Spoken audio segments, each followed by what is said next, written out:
우리 이스라엘 백성들은 이 아간의 문제와 아이성에서 벌어진 일, 그리고 또 기브온 족속과의 경솔한 계약의 경험 등을 통하여서 조금씩 변화되고 있는 것을 우리가 알 수 있게 됩니다. 가나안 땅에 들어왔지만 거기서 이 꽃길만 걷는 것이 아니라 영적인 전투를 벌이고 있고, 나아가 성화되는 과정의 면모를 보여주고 있는데요. 그래서 가나안 땅은 하나님이 허락해 주신 제2의 에덴인과 동시에 선택받은 민족들이 제2의 에덴을 이루어야 될 사명이 있는 곳이기도 합니다. 정말 이런 것을 봤을 때 하나님은 우리를 여러 방면으로 키우고 변화시키는 분이신데요. 그것을 가리켜서 이 성화라고 하며 우리는 이 성화되는 과정에 살고 있습니다.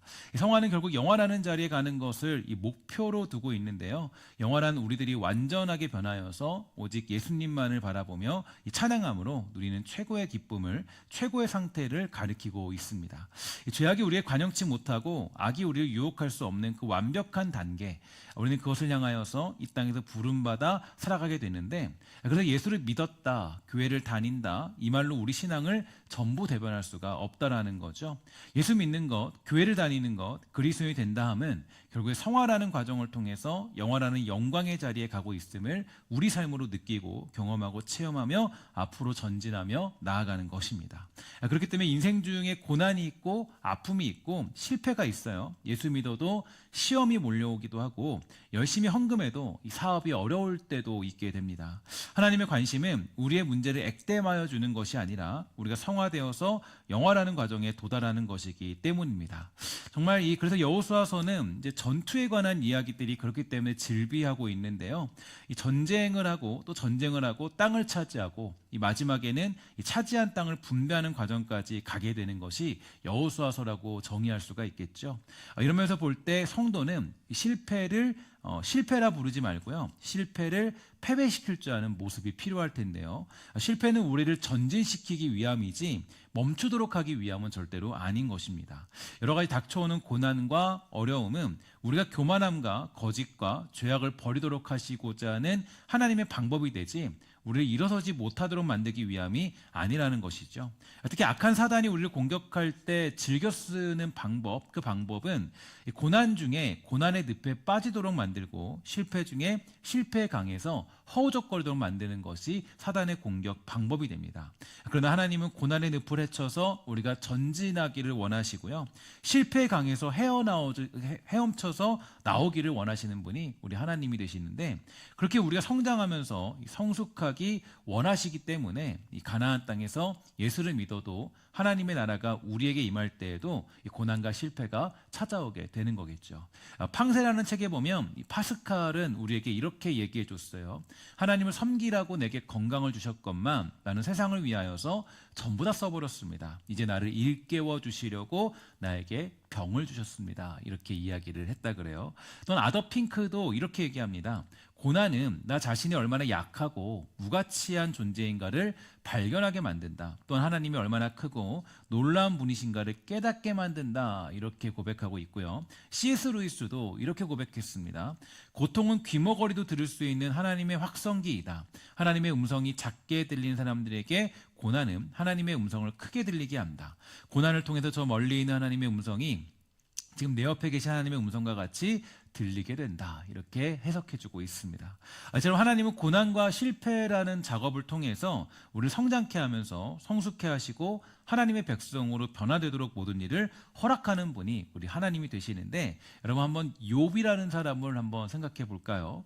보통 우리는 그 욥이 성화의 과정에 있다는 생각을 잘하지 못할 때가 많이 있습니다. 왜냐하면 이제 그 욥기서를 보면 맨 처음에 욥을 얘기할 때 욥은 당대에 뭐라 그럽니까? 의인이라 이렇게 정의하고 있기 때문에 마치 이제 그 욥이라는 사람은 더 이상 변화될 것이 없구나 이런 생각을 많이 하게 되죠. 그래서 이 구절과 그러니까 이 구절을 맞닥뜨렸을 때 하나님이 욥에 대한 확신을 놓지 않았기 때문에 그렇게 의인이었다 이렇게 표현하고 있는 건데, 그러니까 우리가 봤을 때는 욥이라는 것을 사람을 정의할 때는 야, 욥은 절대 배신하지 않을 거다. 날 떠나지 않는다. 그렇게 욥이 이제 설정되었기 때문에 욥기서가 성화되는 과정이라고 생각하는 사람들은 별로 없습니다. 그러니까 그저 그가 겪는 고난은, 아픔은 사단이 주는 것이고 이제 욥은 그 고난을 잘 이겨냈다, 이렇게 해석하기도 하는데요. 하지만 욥기서를 잘 읽고 또 욥기서를 통해서 성경을 통전적으로 해석해 보면 욥기는 분명히 욥의 변화를 가르쳐주고 있습니다.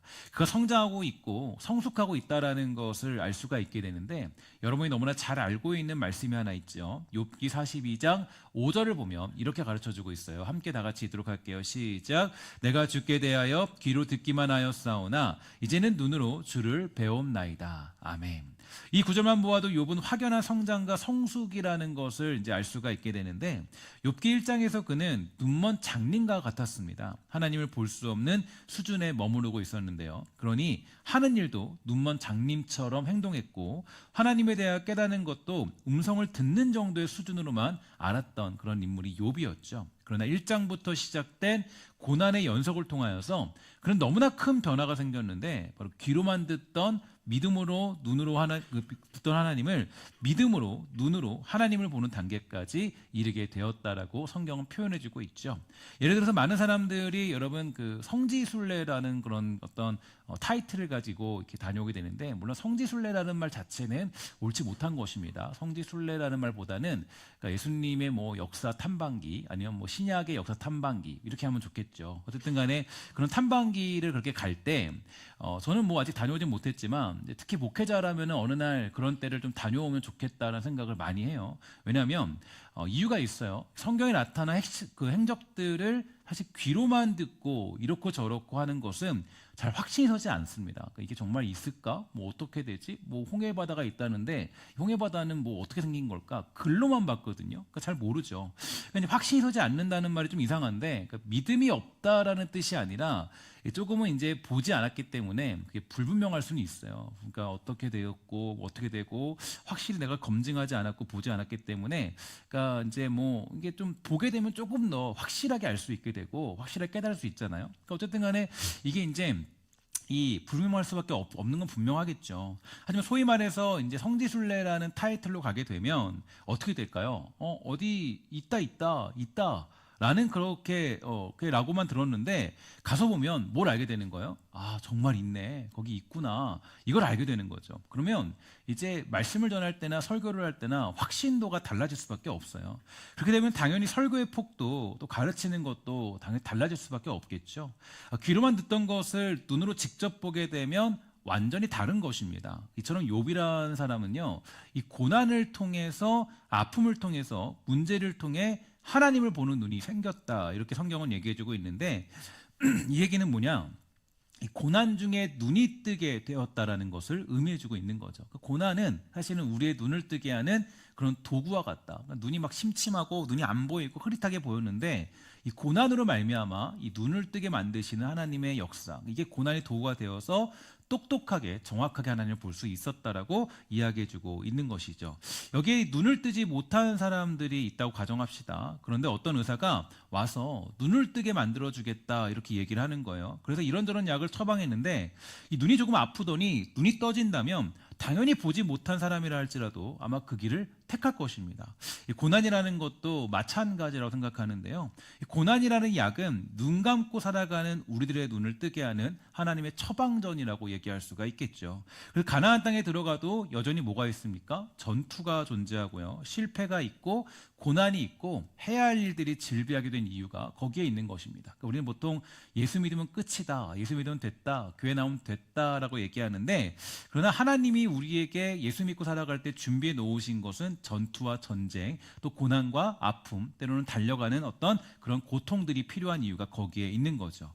그래서 여러분들이 우리가 살아갈 때에 뭐 인생의 고난이 찾아온 것은 우리가 어떤 큰 죄를 지었기 때문에 뭐 큰 죄악이 있어서 고난을 받는 것은 절대로 아니에요. 그렇게 따지면 이미 저와 여러분들은 이 뼈도 못 추리고 죽어야 되겠죠. 예수님이 우리의 죄 때문에 죽으셨습니다. 그 죄값이 얼마나 큰데 죄 지었다고 고난을 주면 그게 더 이상한 건 아니겠습니까? 고난은 저와 여러분을 성장케 하는 도구이고요, 또 눈을 뜨게 하는 하나님의 방법인데 이것이 고난에 대처하는 우리들의 자세라고 정의할 수 있게 되겠죠. 또한 이 다윗의 인생에 대해서 이야기해 볼 때도요, 이 많은 사람들이 그의 업적이나 이 믿음으로 행한 일들에 대해서만 생각을 하지 그를 성숙해 하시며 변화시키는 어떤 성화의 과정, 하나님의 일하심에 대해서는 잘 살펴보지 않습니다. 이 다윗은 사울을 대신하여서 이스라엘의 왕이 되었지만 그는 하나님의 손길로 인하여서 성장하고 성숙하는 과정에 들어가게 되었는데요. 그가 기름 부음을 받았다고 해서 문제가 사라지지 않았고 오히려 더 큰 문제에 봉착하게 된 것을 우리는 잘 알게 됩니다.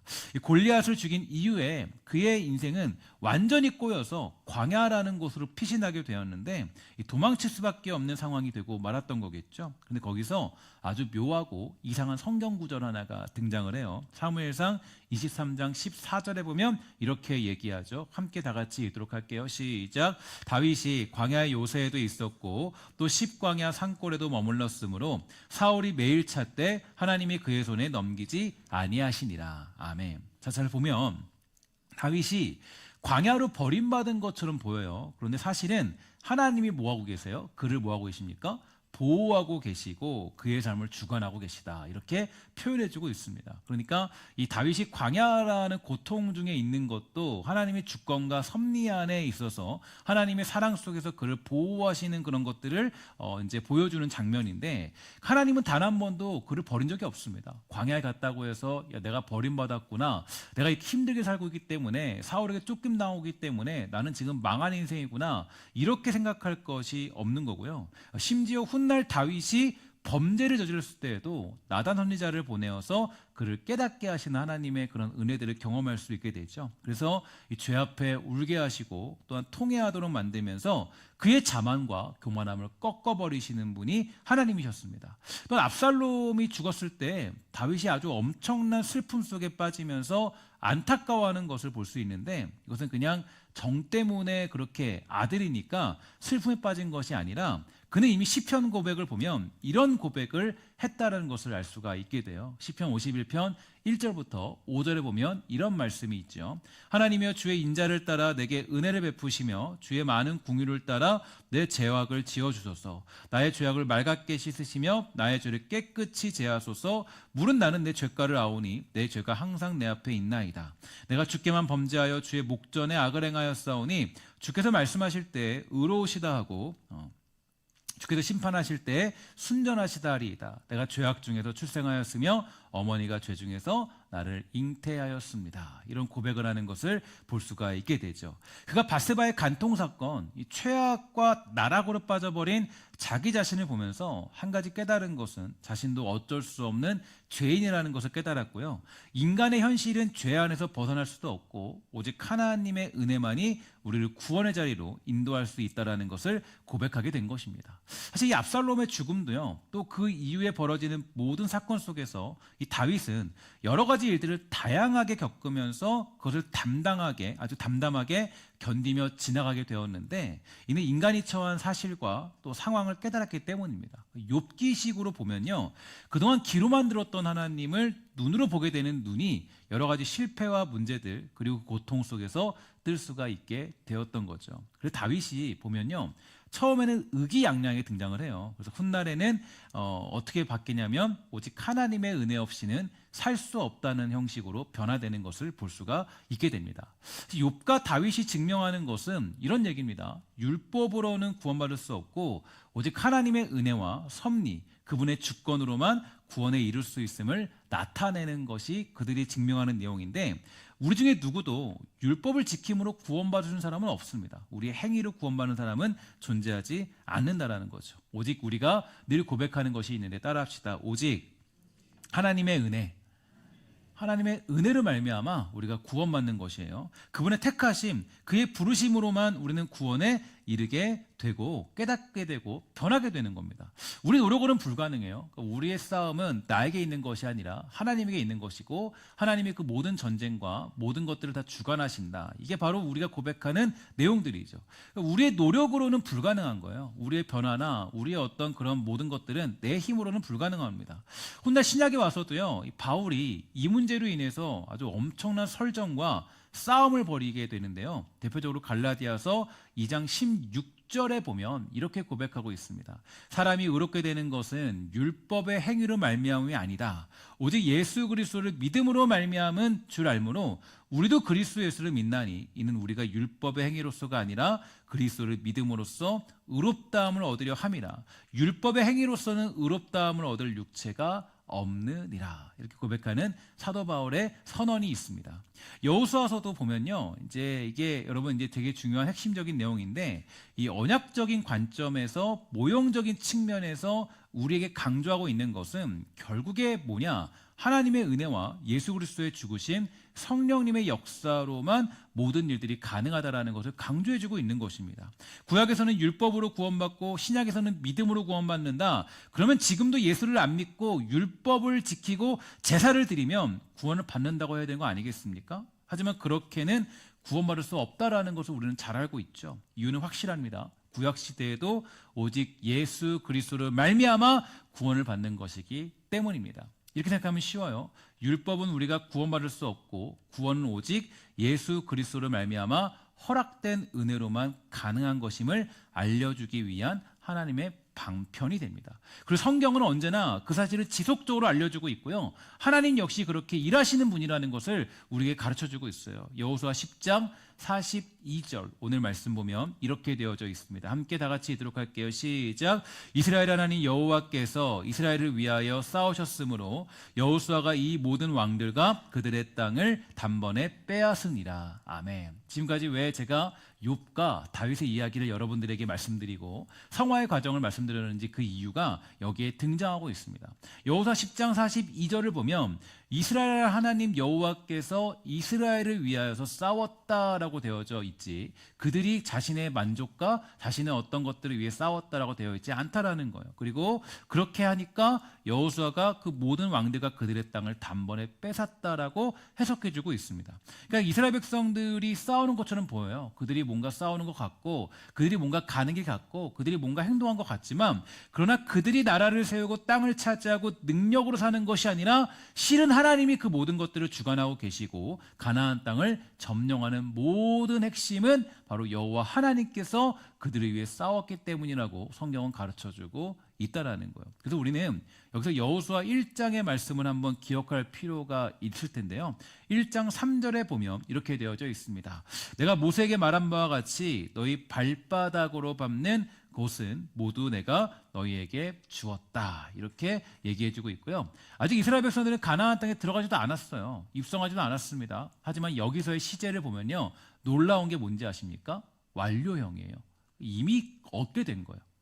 이미 그 땅을 주었다라는 것이 완료형으로 쓰였다라는 것은 이미 그 땅을 얻었다라고 되어져 있는 것입니다. 그러니까 이거는 이제 하나님이 이미 싸웠다, 이미 싸우셨다, 이미 싸우신다, 그러니까 이미 지금 싸우고 계시다가 아니라 이미 그 땅을 하나님이 싸우셔서 주실 것이다라는 주셨다라는 것의 완료 시제형이에요. 그러니까 완료 시제형이라는 것은 이미 그것은 얻은 것입니다. 그러니까 이미 그 1장은 아직 여호수아가 그 땅을 차지하지도 않은 건데 그 땅을 너희들에게 주었다라는 그렇게 완료 시제형이고요. 그리고 또 한 가지 6절을 보면 1장 6절을 보면 이렇게 되어 있습니다. 강하고 담대하라. 너는 내가 그들의 조상에게 맹세하여 그들의 주리라는 땅을 이 백성에게 차지하게 하리라. 이렇게 되어져 있는데 이것은 하나님의 미래적인 약속이 되죠. 가나안 땅에 들어간 백성들은 하나님이 허락하시고 인도하시는 가운데 그 땅을 차지하는 것이지 백성들의 노력이니 뭐 힘이나 지략으로 인하여서 차지할 수 있는 땅이 아니라는 거예요. 가나안 땅의 전투와 실패, 모든 문제들도 누구 손에 있냐면 하나님 손에 있습니다. 그러니까 하나님 손에 있고 모든 것들은 하나님의 주권 안에 있는 거예요. 그러니까 모든 것들은 하나님의 섭리. 그러니까 제가 이번에 우리 청년부 LT 하면서 이제 제가 뭐 신앙에 대한 질문들을 한 10가지 정도 받았습니다. 그러니까 너 고민하는 것들 뭐니? 그거 한번 나에게 주면 내가 해석해 줄게. 그래서 이제 전날 받아서 그 다음 날 제가 이제 얘기해 줬는데 그 중에서 가장 청년들이 궁금해하던 게 이런 것들이었어요. 하나님의 섭리를 이해할 수 없다. 하나님의 뜻이 어떤 건가요? 하나님은 어떻게 하는 건가요? 이렇게 이야기하는 그런 질문들을 받게 되었는데 사실 우리가 이 하나님의 섭리와 하나님의 어떤 그런 이 어떤 예정하심, 하나님의 주권 이런 것들을 다 이해할 수는 없습니다. 소위 말해서 이 다윗이 그러니까 제가 이런 말을 전달해 줬어요. 그러니까 다윗이 아까도 말씀드렸지만 밧세바와의 간통 사건. 그러니까 이것은 사실 이 간통 사건이라는 것은 굉장히 우리가 받아들일 수 없는 사건이죠.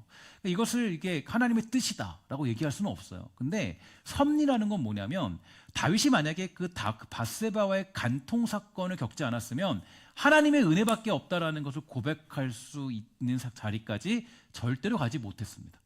이게 이제 우리가 예정 같은 것들로 숙명론으로 생각하면은 야 그러면 이 다윗이 이 죄를 저질러야만 이런 자리 가는데 뭐 어떻게 된 거냐 이런 고민을 하게 되지만 우리는 그렇게 해석해서는 안 돼요. 섭리라는 것은 우리가 다 지나와 보니까 만약에 이 다윗이 밧세바의 간통 사건을 겪지 않았으면 그는 여전히 교만하게 살았을 거예요. 근데 그 간통 사건으로 인해서 그가 고백하는 것이 뭐예요? 아, 인간이란 존재는 완전히 모태로부터 죄악을 저지른 존재구나. 이게 우리다. 그러니까 하나님의 은혜 없이는 절대로 살아갈 수 없다라고 고백하는 것이 하나님의 섭리를 이해하는 과정이 됩니다. 또 한 가지 우리가 이제 뭐 여호수아서를 보면 아이성 전투라는 것이 있습니까? 그 아이성 전투를 보면 그 전투는 굉장히 그들의 교만함이 드러나는 전투였어요. 제가 지난주에 말씀드렸지만 이 정탐꾼들이 이제 정탐을 가는데 이제 갔다 와서 이렇게 얘기하는 거예요. 우리 거기 2,000명 정도 올라가면 3,000명 올라가면 충분히 아이성 전투할 수 이길 수 있어요라고 얘기하는데요. 그거 엉터리였죠. 나중에 가보니까 거기 백성들이 몇 명이었습니까? 12,000명이었습니다. 그러니까 이미 12,000명의 병사들이 있는데 훈련도 안 된 병사들 3,000명 데려다가 그냥 싸우려고 했던 거예요. 이들에게 뭐가 있냐면 교만함이 있던 거죠. 그러니까 교만함. 잘 보세요. 근데 그 교만함이 있었는데 아이성의 전투가 하나님의 어떤 주권과 섭리 안에 있지 않았다면 그들은 매우 교만한 인생을 살 수밖에 없었던 거예요. 그러니까 하나님의 섭리 속에서 그 실패와 모든 것들이 섭리 안에 있었다라는 것을 이제 나중에 알 수가 있게 되는 겁니다. 그러니까 우리가 이제 이런 것들을 봤을 때 어떤 믿음을 가질 수 있게 되냐면 우리 하나님은 어쨌든지 간에 우리가 지금 살아가는 인생을 통해서 여러분들과 저의 인생을 전부 다 하나님의 목적과 뜻 가운데 따라 우리를 완전한 구원의 자리로 인도하고자 하시는 그분의 계획 안에 있다라는 것을 확인할 수가 있게 되는 겁니다. 하나님이 여러분들을 손에 쥐고 있는 이상 우리에게는 실패라는 것은 존재하지 않는다라는 거예요. 예수 믿는 사람들에게 또 구원의 자리에 있는 사람들에게 우리가 이 지금 현재 당장 지금은 뭔가 실패하는 것 같고 망하는 것 같고 지금은 뭔가 아무것도 되지 않는 것 같지만 우리가 하나님의 손 안에 붙들려 있는 사람들의 특징은 무엇이냐면 바로 우리에게는 절대 실패라는 것은 존재하지 않는다. 구원에 관해서 실패는 존재하지 않는다. 그게 그 욥기를 보면요 정확하게 드러나는데 욥기서에서 그 사단이 이제 막 공격을 하잖아요. 공격을 할 때 이 하나님이 이렇게 얘기하세요. 뭐라 그러냐면 야 내가 너에게 다 공격할 수 있는데 한 가지는 못해. 그의 생명만은 건드리지 마라라고 얘기하는 건데요. 이거는 그가 나의 주권 안에 있는 건데 그것만큼은 너가 건드릴 수 없다라는 것을 그렇게 하나님이 아주 천명하신 거예요. 그러니까 우리가 이거 봤을 때 이 나의 인생이 때로는 내가 원하는 대로 가지 않아도 힘든 상황에 있다 할지라도 풀리지 않아도 때로는 내가 어떤 이 모욕을 당하고 때로는 어떤 고난 가운데 있고 많은 어떤 공격을 당한다 할지라도 우리가 거기에 너무 발끈발끈할 필요가 없는 이유는 적어도 우리의 삶은 하나님의 손 안에서 실패가 없는 인생을 살아가는 인생이 되기 때문이에요. 그래서 제가 여러분들에게 말씀드리고 싶은 것은 우리 25년도를 시작하면서 인생의 순간 속에서 여러분 좌절할 이유가 없다라는 것을 여러분들에게 말씀드리고 싶습니다. 넘어졌음에도 다시 일어날 이유가 있고요. 소망이 없어 보여도 소망을 바라볼 수 있음은 하나님이 우리와 함께 하시기 때문이죠. 영원히 그분은 우리와 함께 하시고 우리를 위해 싸우시는 하나님이 되십니다. 심지어 하나님은 우리가 승리하도록 하기 위하여서 자기 아들을 이 땅에 보내셨고 사람의 몸을 입으심으로 육체의 모든 고통을 겪으셨습니다. 죄의 몸에서 우리를 자유케 하시고 우리의 실패와 고난을 해결하시기 위해서 자기 아들을 우리 죽기까지 이 땅에 보내셨다는 것을 알 수가 있게 되죠. 이런 하나님의 일하심을 생각해 볼 때 우리는 운명적으로 절망할 수 없는 존재로 부름받게 된 거예요. 그 절망이라는 것은 마치 이것과 똑같습니다. 하나님의 은혜를 부정합니다. 십자가를 부정합니다가 똑같은 거예요. 그러니까 내가 하나님의 그 놀라운 사랑을 받았음에도 불구하고 절망 가운데 있고 좌절 가운데 놓여 있다라는 것은 결국에 이것은 마치 그리스도인에게는 죽음과 같다라는 것을 기억할 필요가 있는 거죠. 따라합시다. 언제나 그리스도인은 소망을 바랍니다. 그리스도는 뭘 바란다고요? 소망을 바라는 거예요. 진짜 그리스도인이라면 좌절 중에도, 실패 중에도, 언제나 고난 중에도 소망을 바라는 거예요. 때로는 낙심할 수 있어요. 마음에 어려움이 생길 수 있어요. 그러나 절망은 악한 자가 주는 계략이고요. 하나님이 여전히 우리를 대신하여 싸우고 계심을 잊게 만드는 사단의 계략입니다. 어려움이 있다면, 슬픔이 있다면, 실패가 있다면 주저앉아 여러분 절망하지 마시고, 불평하지 마시고, 원망하지 마시고 하나님께 나와 기도하십시오. 어떤 사람들은요, 그래요. 마음속에 불평과 원망을 아주 그냥 가지고 삽니다. 습관적으로 불평해요. 습관적으로 원망해요. 습관적으로 절망의 자리에 가게 되는 사람들 되게 많이 있어요. 예수 믿는데도 불구하고. 예수 믿으면 어떻게 살아야 돼요? 어떤 순간이 있어도 절망보다는 소망을 택해야 됩니다. 우리를 돌보신 하나님의 손길이 반드시 우리를 만지시고 새로운 힘을 얻게 하실 것이기 때문이죠. 바벨론 포로로 잡혀가서 살아가던 다니엘은 하루 3번씩 기도했다라고 강조하고 있습니다. 하루 3번씩 기도한 이유에 대해서는 당시 율법이나 여러 가지 관습들이 그렇게 3번을 정해놓았기 때문이기도 하겠지만, 그는 포로 생활 중에도 늘 3번씩 하나님께 엎드려 기도하는 삶을 살던 인물이었어요. 우리도 마찬가지 아니겠습니까? 여기 새해를 맞이하여서 이 다이어트 하는 사람을 제외하고는요, 우리 모두는 하루에 3끼를 먹습니다. 이건 누가 뭐래도 세계적인 공통적인 습관이에요. 그게 3끼를 먹는 이유는 에너지를 공급받아 힘을 얻기 위함입니다. 그래서인지 모르겠지만 다니엘도요, 하루에 3번씩 기도했어요. 우리의 기도도 마찬가지예요. 어떻게 기도해야 된다, 몇 번을 기도해야 한다라고 말할 수 없겠지만 이렇게 생각하면 쉬울 것 같습니다. 하나님으로부터 힘을 공급받아야 하는 규칙적이고 정확한 시간이 있어야 된다는 거예요. 하나님으로부터 그렇게 살아가야 됩니다. 하나님으로부터 힘을 공급받지 않는데 어떻게 우리가 이 땅에서 거룩하게 살아갈 수 있고요, 누군가를 섬기며 누군가를 변화시킬 수 있겠습니까? 하나님으로부터 힘을 공급받는 시간이 있어야 우리 영적인 견고한 진을 세울 수 있고 주님의 나라와 영광을 위해 달려갈 수 있는 것입니다. 아무리 내가 어떤 좌절의 순간, 고난의 순간, 힘들고 복잡한 순간을 만나도 다니엘처럼 내가 정말 소망을 주시는 하나님을 바라보면서 하루에 3번씩 내가 기도하는 그런 자리에 있다면 우리는 여전히 좌절하지 않고 그 좌절을 패배시킬 수 있는 삶으로 살아갈 수 있게 되는 거겠죠. 하나님은 못생긴 그릇을 사용할까요? 사용하지 않을까요? 사용하시죠. 이상하게 생긴 그릇도 사용하시지만 어떤 그릇은 사용하지 않습니까? 더러운 그릇은 사용하지 않아요. 좌절에 쩌들어 있고 정말 어떤 불평과 원망에 있는 사람들은 하나님이 사용하지 않습니다. 이스라엘 백성도 보세요. 하나님이 얘기했습니다. 야, 내가 너에게 저 가나안 땅을 주겠다. 하나님 약속이에요. 근데 그들이 가나안 땅에 진출할 때 홍해 바다를 건너서 딱 진출했더니 그들 가운데 뭐가 점령했냐면 불평과 원망, 하나님의 일하심과 하나님의 뜻을 바라보지 못하는 습관들이 그들을 죄어오기 시작했습니다. 그러니까 어떻게 됩니까? 그들은 40년간 그렇게 가나안 땅에 들어가지 못했어요. 하나님이 사용하시는 사람들은 누구냐면 실패 가운데 머물러 있거나 불평과 원망 가운데 흔들린 사람들이 아니라 바로 긍정적이고 또 소망을 바라보는 사람들을 하나님이 사용하시는 것입니다. 우리 하나님의 능력과 은혜를 받아들이고 그것으로 삶을 살아가도록 늘 자신을 준비할 필요가 있어요. 그렇게 하기 위해서는 기도의 규칙을 저는 세우기를 좀 여러분 권고합니다. 늘 기도하는 자리를 지키셔야 돼요. 기도할 때 우리는 주님께서 우리를 위하여서 대대로 영원히 싸우고 계심을 확인할 수 있게 됩니다. 오늘 우리가 하나님의 도우심과 인도하심에 대해서 확신을 잊어버린 이유는 바로 무엇이냐면 잃어버린 우리의 기도 때문이지 하나님 때문이 아니에요. 하나님은 여전히 여러분과 저를 위해 일하시고 하나님은 여전히 우리 위해 싸우시고 그분은 여전히 우리를 통하여서 자기 일을 행하시는 분이신 줄 믿습니다. 그런데 기도하지 않을 때 어떤 일이 벌어지냐? 사탄의 공격으로 말미암아 우리는 소망을 잃어버려요. 우리를 위해 싸우시고 우리를 인도하시는 하나님을 보지 못합니다. 그가 눈을 싹 가려버려요. 싹 눈을 가려버려요. 내가 기도하지 않고 말씀 묵상하지 않고 말씀이 일상되지 않으면 결국에는 내가 하나님의 그 일하심, 오늘 본문에서 얘기하는 것처럼 하나님이 우리를 위해 싸우셨다는 그 고백들을 확인하지 못하고 결국에는 절망밖에 보이지 않고 실패밖에 보이지 않는 거예요. 그러니까 우리는 늘 기도하는 자리에 있어야 되는 이유가 바로 거기에 있는 것입니다. 요즘 우리가 살아가는 이 시대는 위기와 통탄에 빠져 있는 그런 시기입니다. 대통령이 구속되는 시기예요.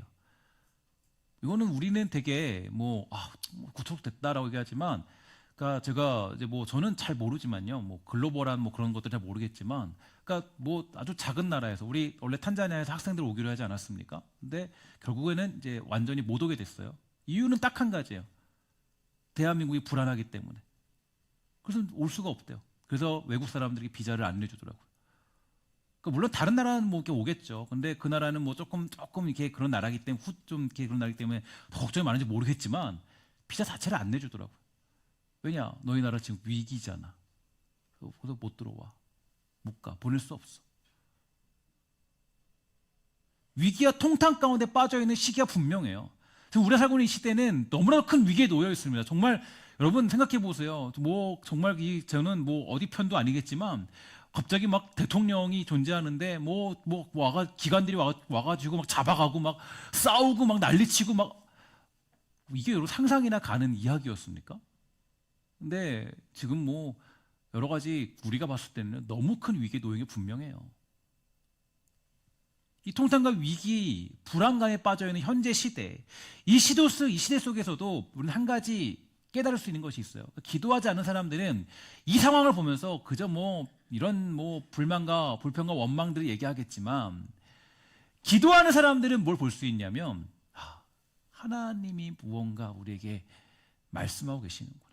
하나님이 지금 우리를 그 변화와 과정과 성숙과 영화의 자리로 인도하시기 위한 하나님의 뜻이 이루어지는 현실 속에 있구나. 그래서 우리는 이러한 위기와 통탄의 시대 속에서도 여전히 하나님을 붙잡고 소망으로 고백하며 기도하는 자리에 설 수가 있게 되는 것입니다. 이게 바로 믿음의 사람들이 가지는 놀라운 은혜예요. 그래서 여호수아의 핵심은 바로 이런 것입니다. 하나님께서 그들을 위해 싸우시고 하나님이 그들에게 그 에덴 땅에 맞는 사람답게 살아갈 수 있도록 만들고자 하는 하나님의 뜻을 향해 달려가는 것. 그래서 때로는 실패도 있는 거예요. 고난이 있는 거예요.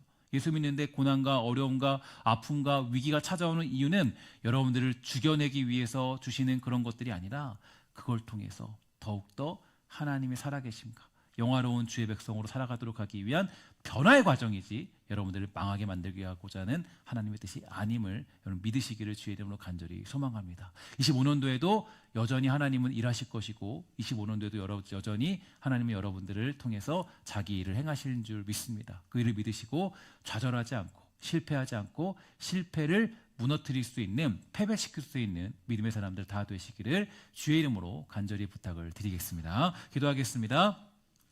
하나님 감사합니다. 오늘 이 시대는 위기와 통탄에 빠져서 불안감에 묻혀 살아가는 시대입니다. 하나님, 그러나 우리가 여전히 이 말씀을 통해서 우리 하나님 일하시고 여전히 우리에게 말씀하시기를 강하고 담대하라. 너는 내가 그들의 조상에게 맹세하여 그들의 주일한 땅을 이 백성에 차지하게 하려는 그 음성에 집중할 수 있도록 주여 돌보아 주시옵소서. 이스라엘 하나님 여호와께서 이스라엘을 위하여서 싸우셨으므로 여호수아가 이 모든 왕들과 그들의 땅을 단번에 뺏었다라고 고백합니다. 하나님, 이번 25년도에도 여러 가지 실패와 문제들과 고난과 고통과 아픔들이 찾아오게 될 것이지만 그 모든 것들 속에서 여전히 우리 하나님이 싸우고 계심을 잊지 않는 믿음의 사람들 다 되도록 주여 돌보아 주시옵소서. 모든 것은 예수님의 이름으로 간절히 기도합니다. 아멘.